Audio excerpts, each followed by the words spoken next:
చరిత్ర ఎందుకోసం రాయబడిందంటే బుద్ధి కలుగుటికి పూర్వీకులు ఈ విధంగా పాపం చేసి ఈ విధంగా వాళ్ళు అంతరించిపోయారు. దేవుడికి విరోధంగా పాపం చేసిన వాళ్ళందరూ కూడా నశించిపోయారు. కాబట్టి నేను కూడా అలా ఉండకూడదు. ఒకవేళ ఇన్ కేసు నేను అలా ఉంటే రేపొద్దున నా సిచ్యువేషన్ కూడా అలాగే అవుద్దని చెప్పేసి ఇశ్రాయేల్ ప్రజల్ని మనకి ఒక రోల్ మోడల్గా చూపించాడు. అంటే రోల్ మోడల్ అంటే పాపం విషయంలో వాళ్ళు పాపం చేసి ఈ విధంగా దేవుడి ఎదుట మరి వాళ్ళు దుష్కామ క్రియలు చేసి వాళ్ళు దేవుని ఎదుట నశించిపోయారు.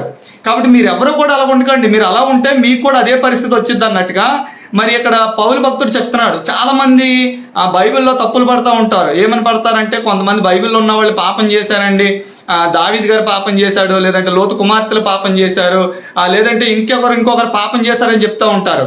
యాక్చువల్గా దేవుడు ఎప్పుడు కూడా బైబిల్లో మనిషి చేసిన పాపాన్ని ఎక్కడా కూడా దాచిపెట్టలేదండి. ఎందుకు దాచిపెట్టలేదంటే ఇక్కడ బైబిల్లో ఎందుకు మనిషి చేసిన ప్రతి దాన్ని కూడా రాయించి ఉంచాడంటే ఆ రోజు పాపం చేసిన తర్వాత వాళ్ళ పరివాసం ఎలాగుంది, దానికి ఏం చేశాడు దేవుడు, అది మనకు తెలుసుకుని అమ్మో ఆ రోజున్న ప్రజల్ని దేవుడు ఆ రీతిగా శిక్షించాడు కాబట్టి మనం జాగ్రత్త కలిగి మనం భక్తి చేయాలి.